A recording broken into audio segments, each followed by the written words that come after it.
Good evening साथियों।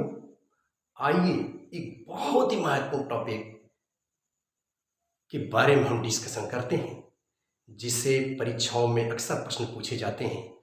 इसमें हम ट्रिकली समझेंगे कि इसे हम कैसे याद करें। वो हमारा टॉपिक है आज का, इंडिकेटर यानी सूचक। हम इसमें जानेंगे कि सूचक होते क्या हैं, अम्ल में इनका बिहेव क्या होता है, क्षार में इनका बिहेव क्या होता है और सूचक के कितने प्रकार होते हैं। तो आइए इसे हम समझते हैं। सबसे पहले हम देखते हैं कि इंडिकेटर क्या होता है। देखिए साथियों, इंडिकेटर या इसको हम सूचक कहते हैं, ये ऐसे पदार्थ होते हैं जिनका अम्ल में या क्षार के संपर्क में आने पे एक तरह से क्या होता है, इनका रंग बदल जाता है। या दूसरे शब्दों में हम ये कहें कि ये जो है दुर्बल अम्ल होते हैं या दुर्बल क्षार होते हैं। या और भी हम कह सकते हैं कि अम्ल ऐसे पदार्थ होते हैं जब इनको विलयन में यानी घोला जाता है, एक विलयन बनता है, तो या तो ये हाइड्रोजन आयन का देते हैं सांद्रण, या OH आयन का सांद्रण देते हैं। या दूसरे शब्दों में यूं कहें कि हम ये pH के मान में जो है परिवर्तन होने की सूचना जो है ये अपना रंग बदल करके देते हैं। तो ऐसे पदार्थों को हम सूचक कहते हैं। अब ये सूचक कितने प्रकार के होते हैं, आइए हम देखते हैं। सबसे पहला हमारा सूचक है वो नेचुरल इंडिकेटर, जिसे हम प्राकृतिक सूचक कहते हैं। ये प्रकृति में हमारे पाए जाते हैं। आइए समझते हैं। यानी प्राकृतिक स्रोतों से प्राप्त होने वाले सूचक या प्राकृतिक पौधों से प्राप्त होने वाले सूचक को हम प्राकृतिक सूचक या नेचुरल इंडिकेटर कहते हैं।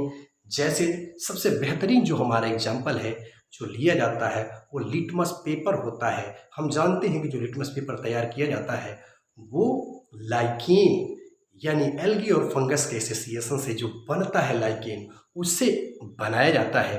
तो उसे हम देखेंगे कि वो कैसे बनता है, मतलब उसका क्या अम्ल और क्षार में क्या रिएक्शन आता है। इसके साथ ही साथ नेचुरली हम देखते हैं, हल्दी को देखते हैं, चाइना रोज को देखते हैं, या हम लाल पत्ता गोभी को देखें। तो आइए देखते हैं कि इनका क्या असर पड़ता है अम्ल के साथ और क्षार के साथ, और ये कैसे अपना रंग देते हैं। सबसे पहले देखते हैं जो लिटमस पेपर है, जब हम अम्ल में इसको डालते हैं तो हम देखते हैं कि जो नीला लिटमस पेपर होता है, नीले रंग का अगर हम लिटमस पेपर ले लें तो हमारा क्या होगा, ये नीला देखिए, नीला रंग का लिटमस पेपर जैसे ही हम लेते हैं और अम्ल में डालते हैं तो ये सीधे हम देखते हैं क्या होता है, हमारा लाल रंग में बदल जाता है। ये हमारा लाल हो जाता है। अभी इसको हम ट्रिक भी समझेंगे कि कैसे याद करते हैं। और इसी का उल्टा जब हम क्षार में जाते हैं तो लाल लिटमस पेपर जब क्षारीय विलयन में डालते हैं तो ये हमारा नीले रंग में कन्वर्जन इसका हो जाता है। ठीक है, तो इस तरह से हम बड़े आसानी से जान लेते हैं कि ये अम्लीय विलयन है। लिटमस पेपर डालने पे नीला लाल हो जाता है और लाल नीला हो जाता है। अब आइए देखते हैं हल्दी। जब हल्दी को हम अम्ल में डालते हैं तो अब देखेंगे कि एक तरह से पीला ही रहता है, बहुत ज़्यादा इसमें असर नहीं पड़ता है। लेकिन जैसे ही हम क्षारीय विलयन में इसको डालते हैं तो आप देखते क्या है कि लाल भूरे रंग का हो जाता है। ये जो है हल्दी, ये लाल और भूरे रंग में, लाल और भूरा रंग इसका देखने को मिलता है। आइए देखते हैं चाइना रोज की पंखुड़ियों को जब हम डालते हैं तो इसमें अब देखते हैं कि रेड या पिंक हो जाता है, रेड या पिंक हो जाता है। लेकिन जैसे ही इस चाइना रोज का जो एक्सट्रैक्ट है उसको बॉयल करके जब हम चाइना रोज के एक्सट्रैक्ट को क्षारीय विलयन में डालते हैं तो आइए देखते हैं कि इसका क्या होता है। क्षारीय विलयन में जैसे ही आप इसको डालोगे तो आप देखोगे कि इसका जो है डार्क ग्रीन हो जाता है। ठीक है, इस तरह से। फिर इसी तरह से लाल पत्ता गोभी को हम देखते हैं तो यह भी जो है हम देखते हैं कि रेड जो है, रेड में कन्वर्जन हो जाता है इसका, यानी रेड हो जाता है, या पिंक इसका भी आता है, पिंक कलर। और ये जो है ग्रीन हो जाता है। तो ये भी जो है आप देखते हैं कि ग्रीन होता है। तो इस तरह से ये नेचुरल इंडिकेटर है। आइए ट्रिक के माध्यम से इसको हम याद करने की कोशिश करते हैं कि इसको हम ट्रिक से कैसे याद करेंगे। देखिए, ट्रिक से अगर हम याद करना चाहें तो एक व्यक्ति है जो बोल रहा है लिटल अनिल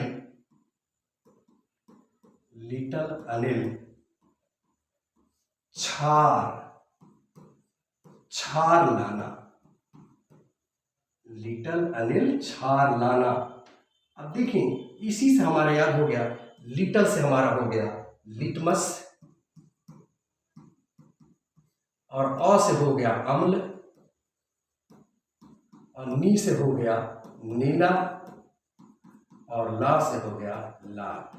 यानी जब हम अम्लीय विलयन में लिटमस पेपर को डालते हैं तो नीला जो है लाल में कन्वर्ट हो जाता है, और क्षारीय विलयन में जब हम क्षार से हो जाएगा हमारा, क्षारीय विलयन में जब हम लिटमस पेपर को डालते हैं तो लाना ला से हो जाएगा हमारे, यानी लाल जो है किसमें कन्वर्ट हो जाता है, ना मतलब नीले में कन्वर्ट हो जाता है। तो इस तरह से बड़े आसानी से इसको हम याद कर पाएंगे कि ये नेचुरल इंडिकेटर है। अब हम आगे बढ़ते हैं। नेचुरल इंडिकेटर के बाद हम चलते हैं दूसरा जो इंडिकेटर है उसे देखते हैं।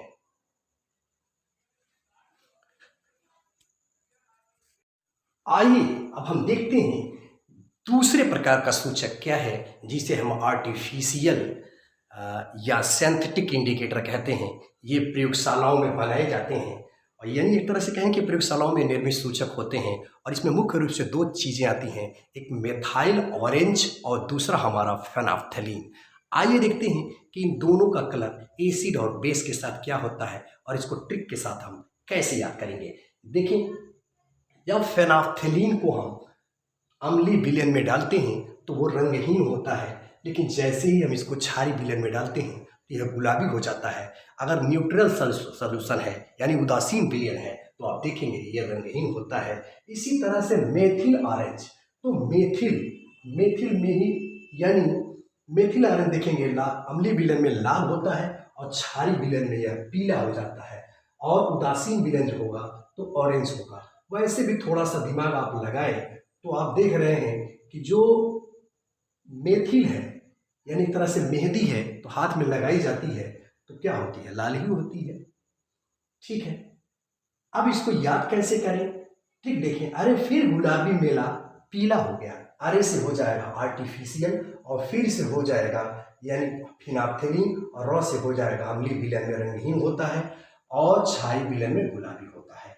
मेला में आएंगे तो हमारा मेथिल हो जाएगा मेथिल ऑरेंज। आप देखेंगे कि अम्लीय विलयन में मेथिल ऑरेंज लाल होता है और क्षारीय विलयन में यह पीला हो जाता है, और ऑरेंज आप देख ही रहे हो तो ये उदासीन विलयन में ऑरेंज होता है।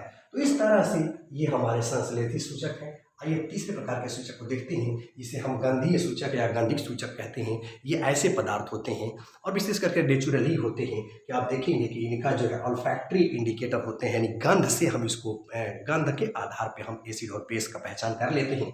तो इसमें देखेंगे तीक्ष्ण गंध द्वारा अम्ल और बेस की पहचान होती है। इसमें तीन चीज़ें मुख्य रूप से आप देखेंगे, एक वैनिला होता है और प्याज होता है, और फिर लौंग तेल या जिसे हम यूजेनॉल कहते हैं। वैनिला को आप देखेंगे तो अम्ल में जो है तीक्ष्ण गंध आती है। इस सबकी कहानी यही है, तीक्ष्ण गंध आएगी और क्षार में इसका कोई गंध नहीं आता है। इसी तरह से इसमें भी तीक्ष्ण गंध आती है और क्षार में कोई कलर नहीं आता है, गंध नहीं आती है। लौंग के तेल का भी इसमें तीक्ष्ण गंध आती है और क्षार में कोई गंध नहीं आती है।